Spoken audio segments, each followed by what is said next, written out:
नाशिक आणि रंगपंचमी आणि नाशिकची रहाड ही परंपरा देशभरात राज्यभरात प्रसिद्ध आहे। त्या पार्श्वभूमीवर नाशिकमध्ये रंगपंचमीच्या रहाडीसाठी आता नाशिककर सज्ज झालेत। गेल्या 60 वर्षापासून पेशवेकालीन असलेली जी रहाड आहे 60 वर्षांमध्ये प्रशासनामार्फत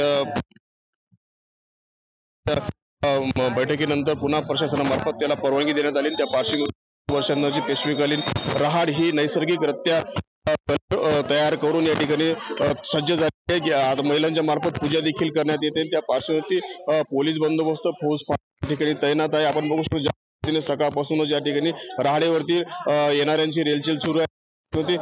या मंडळाच्या सती आरती सती आसरा देवी मंदिर या मित्र मंडळामार्फत देखील रहाड कार्यक्रम राबवला जातो। त्या पार्श्वभूमीवर नाशिकच्या या जुन्या नाशिकमधली 60 वर्षानंतर खुली झालेल्या रहाडीमध्ये येण्यासाठी उत्सुकता जवळपास सगळ्यांची झाली। विधिवत पूजा करून थोड्याच वेळात या ठिकाणी पूजा केल्यानंतर ही रहाड सुरू होणार आहे। ज्या पद्धतीने सकाळ रेलचे सुरू आहे प्रशासनामार्फत देखील मोठा बंदोबस्त आणि एक अतिथी म्हणून एका पोलीस जे आयुक्त आहेत यांचे देखील या ठिकाणी यांच्या हस्ते या ठिकाणी रहाडीची पूजा देखील करण्यात येणार आहे। सकाळपासून मोठा बंदोबस्त डीजेची डीजे देखील या ठिकाणी लावण्यात आलेला आहे।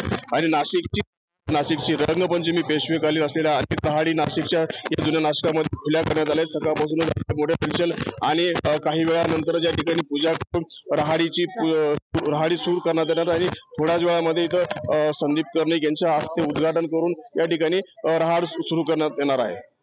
मनोहर शेवाळे, TVN मराठी, नाशिक।